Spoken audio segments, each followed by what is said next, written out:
Hi there everyone, I'm News Editor Hugh Langley. I'm here with Global Editor-in-Chief Patrick Goss. We're here to talk about the big news of the week, Nintendo.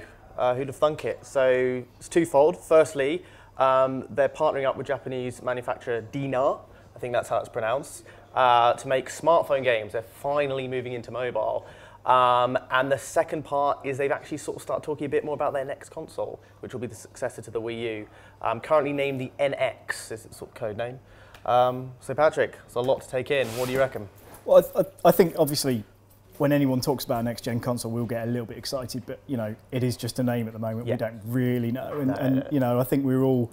I know you're a big fan of the Wii U, but it maybe didn't live up to the heights that some of us expected, and it'd be nice to see. I think a healthy Nintendo is good for the gaming industry, so let's hope it's awesome. Yeah, it's funny, good use of the word healthy though, because Nintendo have been talking about this health platform for quite a while now. It's quality of life, they keep calling it, and we're not entirely sure how it's going to look, but Nintendo's sort of moving into wearables a little bit with it, but it doesn't want to go wearables. It wants to do the health and fitness stuff in its own way.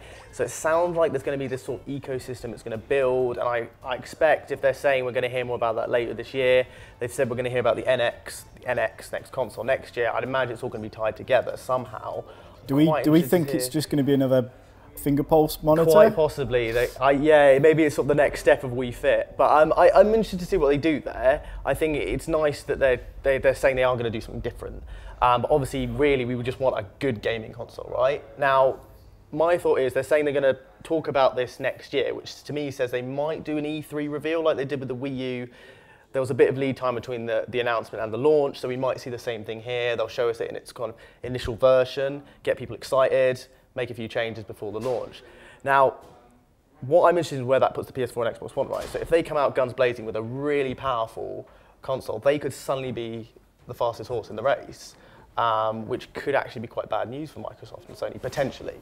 I don't know if you think, I don't know, I'm interested to know if that's enough to pull people away from the other two next-gen consoles. Because right now, like you said, the Wii U's kind of dismissed. I mean, you know, it's, to some extent. I think Nintendo almost lives on its own, doesn't it? I mean, your Xbox or your PlayStation, but I think quite a lot of those especially a couple of years after, people, if there is a killer app, if there is an amazing game, if there is a reason to buy, or if it taps into that audience that bought the original Wii, then all of that is kind of irrelevant. I mean, the problem with the original Wii, of course, was the attach rate, i.e. how many games people bought for the console was very low. So people bought them for parties, they bought them for Wii Fit, they never really bought them for gaming. There was obviously the Nintendo fan buying it for the gaming, but I don't think they ever really melded those two audiences together. So maybe this is their big opportunity, but I have to admit, I'm not sure it will ever be a competitor to the Xbox, PlayStation thing, but maybe that's a good thing. Maybe it should be aiming a completely I think you're right. I think Nintendo's always done well standing by itself. And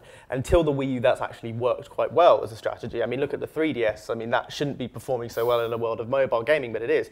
What I think has happened here is Nintendo basically started talking about the console to stop scaring people that they've just moved into mobile. So obviously they've announced that they're going into mobiles.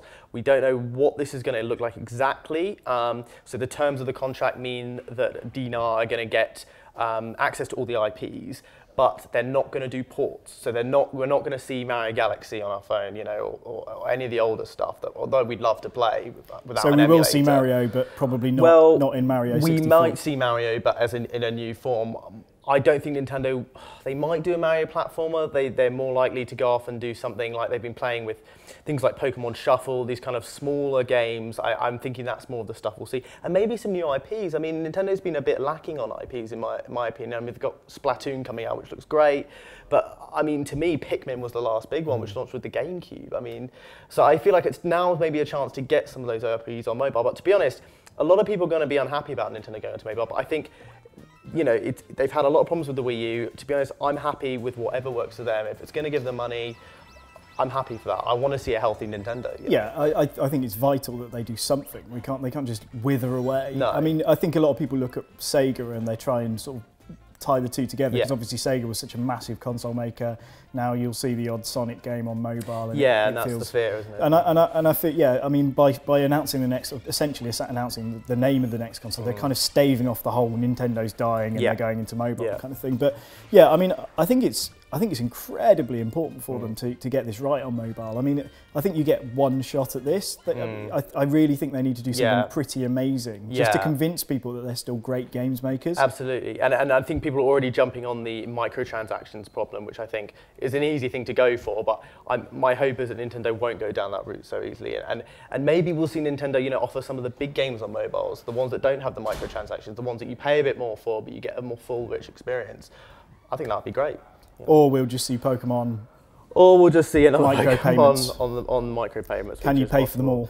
But like I said, I'm happy that Nintendo's going down this route. I mean, I'm glad that they're not actually just porting games onto phones. I'm glad that they want to say, look, we want to do this right. We want to, you know, we're going to partner up. We're going to make new games. We're not just going to port old games. And yeah, I'm quite excited to see what happens.